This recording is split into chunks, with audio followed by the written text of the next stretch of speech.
Hey guys, what is going on? Welcome back to another video, and today we are going to be discussing the 2022 Senate elections. Um, so yeah, I do want to say this is my third time filming this video. The first time I just don't think I wasn't proud of the video, so I refilmed. The second time I had a good video, and the film was corrupted, so I couldn't upload it to YouTube. Hopefully this version works though. But yeah, we're gonna get started right away. I don't want to waste any time. So we're just going to fill out all the safe Republican states. These are not really too debatable. Alaska's going to be safe. That's Lisa Murkowski's seat. She's probably going to win re-election by upwards of 12%. Utah's not going to be competitive. It wasn't really that competitive this year, and that was with Donald Trump on the ballot, and he's not too popular in Utah.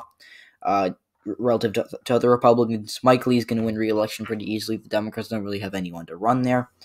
Idaho, that's Mike Crapo's seat. Crapo is going to run for re-election again. The Democrats, the only big name in Idaho for the Democrats is Paulette Jordan, but she lost to Jim Risk this year, and even if she does run, she's still not going to be able to beat or even come close to beating uh, Mike Crapo. So yeah, now North Dakota, that is, I believe that's John Thuden's seat. Yeah, I'm pretty sure that's John Thuden's seat. The Democrats could run Heidi Heitkamp, but she lost in 2018 in a blue wave year to Kevin Cramer by like 9%. So she'd make it a bit closer than your average Democrat would in South Dakota or in North Dakota, but she's still not be able to win. So North Dakota safe Republican, and some of these things could change. Like if there is a scandal for any of these incumbents in any of these solid red states, it could move down to likely or lean. But right now, these are pretty solid. In South Dakota, again, the Democrats could run Billy Sutton, possibly hearing for governor in 2018. Came within 3 points of beating Kristi Noem, but he lost anyways. So he's like the only candidate that comes to mind. I'm pretty sure that's Mike Rounds' seat. No, no. That is John Hoeven's seat. Thank you. It's John Hoeven's seat. And I just said thank you for some reason. I'm thanking my brain. John Hoeven is going to win re-election pretty easily. Kansas was competitive this year, and it was viewed as competitive. I had a likely Republican, but I saw some other people saying it was a toss-up seat. Barbara Bollier lost by like 11 to 12%, something like that. This year's not going to be competitive. It's on an open seat. This is Jerry Moran's seat. He's going to win re-election by the same margin Trump won by this year. So he'll win very, very easily. In Oklahoma, this is what was his name? What is the gentleman's name? James Lankford's seat. He will win re-election very easily. Again, Jim Inhofe, this year, he was the incumbent from Oklahoma for re-election. He won every single county, so this is not a competitive one. Louisiana is not going to be competitive. That is John Kennedy's seat. He'll win re-election easily. In Arkansas, that is John Boozman's seat, I believe. The Democrats, the last Democrat to win a statewide election in Arkansas was like in the early 2000s. That was Mike Beebe, who's the former governor there. Mark Pryor also won in 2008. He won a Senate race there, but Democrats in Arkansas have been extinguished, or not literally, but their positions, like Arkansas used to have a Democratic governor and Mike Beebe. They used to have a Democratic senator and Mark Pryor, but the state's trending red, so and the Democrats are becoming more liberal, so Arkansas is gone for the Democrats. Kentucky wasn't really competitive this year. I mean, McConnell won by like 19%, which is pretty good for a guy who no one likes. Like, again, I don't like to say this stuff, but no one likes Mitch McConnell. Same with how no one likes Nancy Pelosi either. But he still won.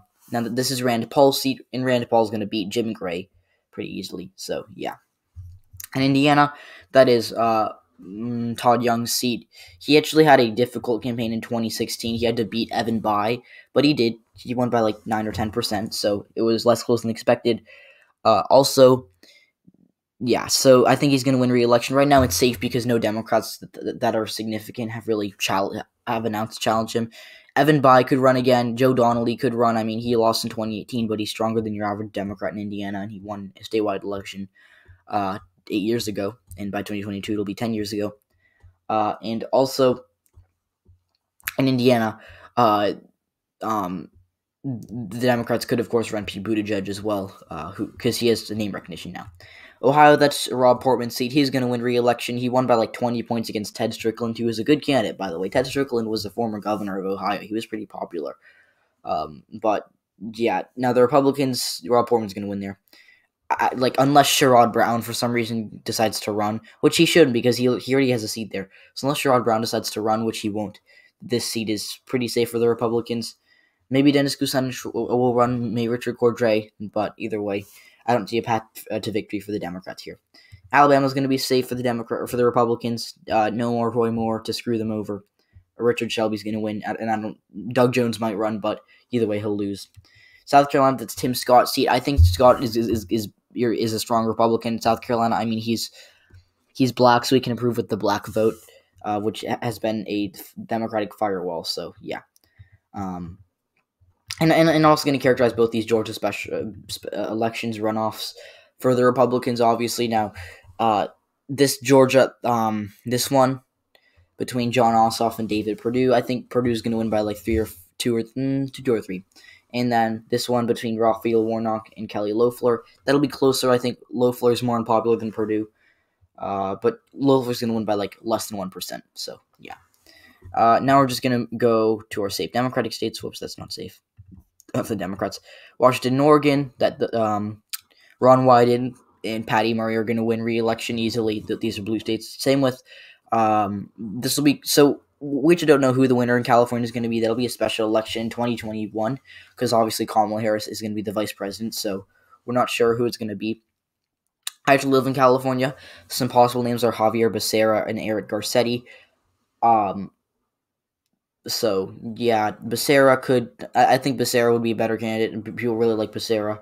Like he even attracted like a lot of Republican votes, and where I live, I live in a swing area. Like it's Biden won it this year, but it's gone Republican in the past. But I'm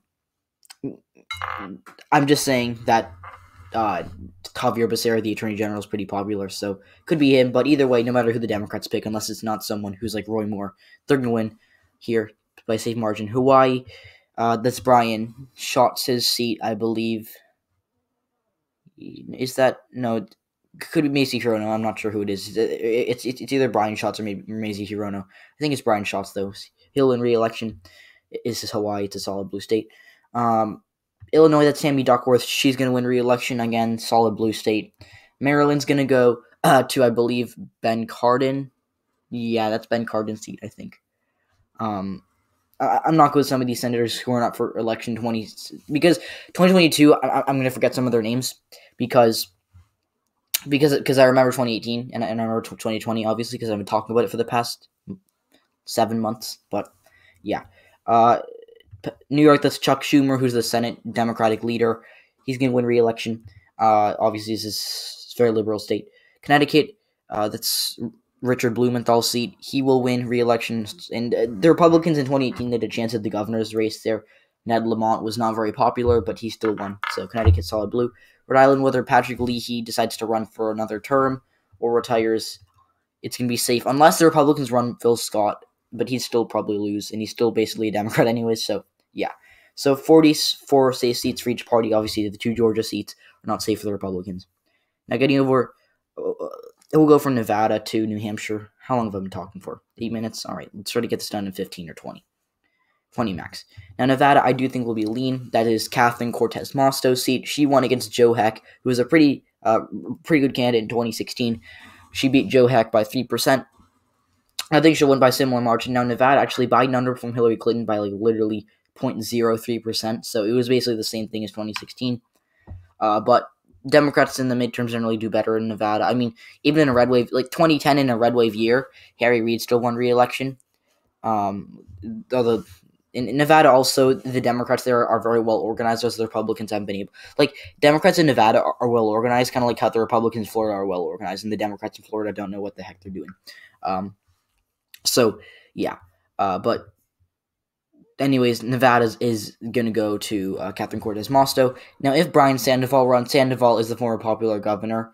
So if Sandoval does run, this is probably lean Republican, but right now, Sandoval hasn't declared, so yeah, lean Democrat. Now, in Arizona, this is another lean Democratic seat. I don't really think, like, to be completely honest, I don't really think that Doug Ducey is going to run. Everyone's saying Ducey is going to run. No, I don't think Ducey is going to run. He's actually, like, losing popularity due to his handling of COVID-19 with the moderates. And he also made a lot of Trump supporters mad when he said that Joe Biden won the state.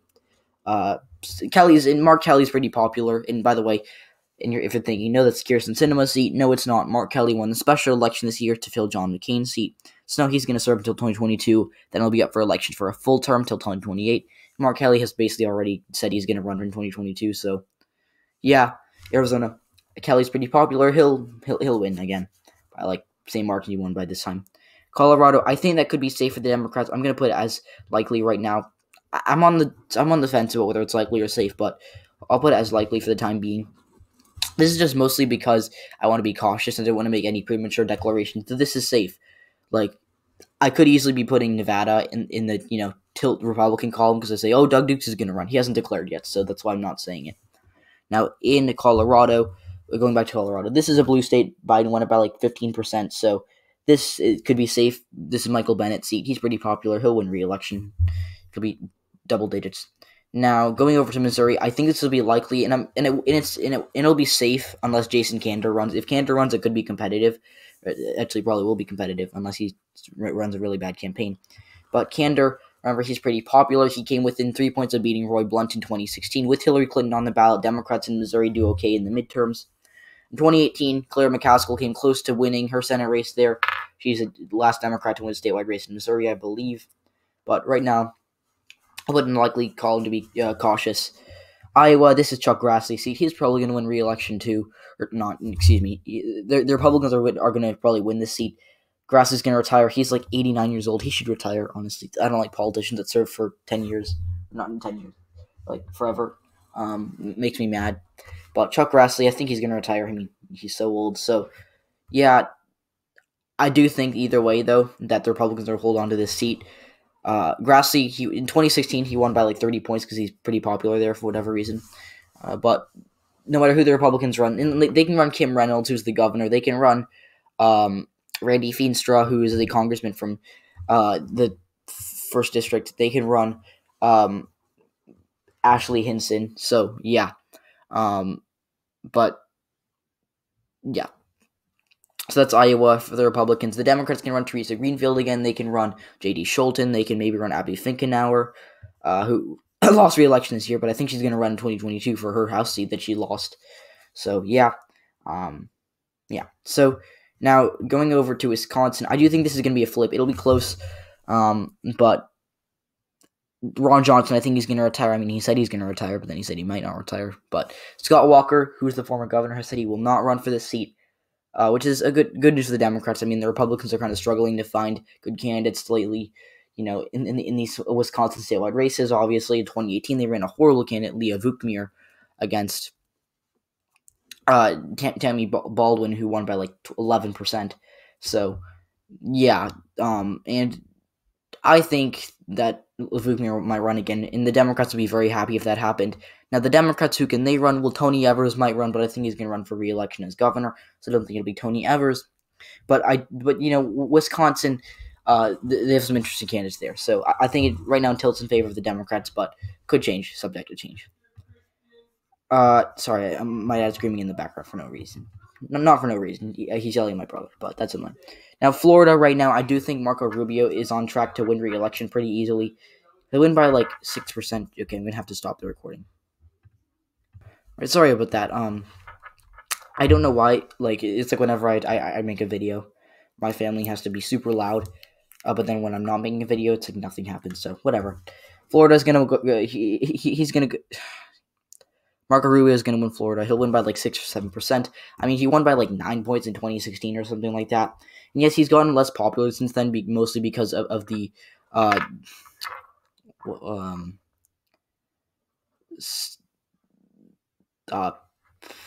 forgetting the names.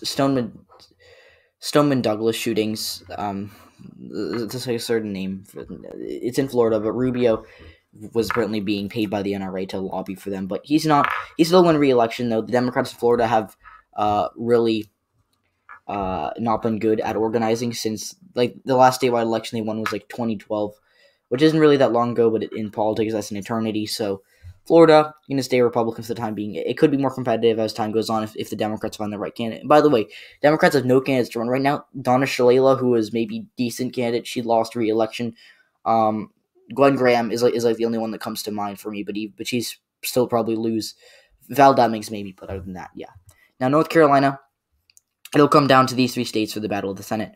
First, we're going to give New Hampshire to the Democrats. Like, Kelly Ayotte, I still don't think she'd be able to flip this. I mean, she got rejected by voters in 2016, where Donald Trump did fairly well in the state. He lost, but he did pretty well compared to 2020, where he lost by like 7. So Kelly Ayotte, I do think that she'd still lose to Maggie Hassan, seeing as she lost 6 years ago by 2022. The Republicans' only real hope here is Chris Sununu. So Sununu, I do think he might run, but he hasn't really said anything. So right now, put it in the lean Democrat column. Now, North Carolina, I do think is going to lean in the Democrats' favor. I think Roy Cooper is going to run. I really do, because he'll be six years into his term. They have term limits, obviously. So Roy Cooper might end up running for this seat. I do think that if he did run, he'd win, because remember, he won re-election as governor by like 6 or 7%, which is exactly what I said he's going to win by. I said he's going to win by a likely margin. He probably underperformed his governor numbers just because it's an open seat. And when he first won in 2016, it was pretty close. But either way, I do think he'd win by like 2 or 3%. So as long as the Democrats, and this is an open seat, by the way, and Richard Burr had some scandals too, so yeah, that's going to hurt the North Carolina Republican Party. And the state's just been trending blue. Joe Biden, people say Joe Biden should have won the state. He didn't really campaign here, which is why I moved it into the tilt Republican column. But by the time that the election progressed, so yeah. But obviously, the Democrats in North Carolina have hope here, and I think they can flip this seat. Now, Pennsylvania, I'm going to give to the Democrats as well by a tilt margin. It'll be close, but I do think Tom Wolf is going to run. He'll be term limited by 2022. He'll have served for 8 years. He won in a red wave year in 2014. He won by like 17% in 2018. I think he's going to run for election in the Senate. I think he's going to win.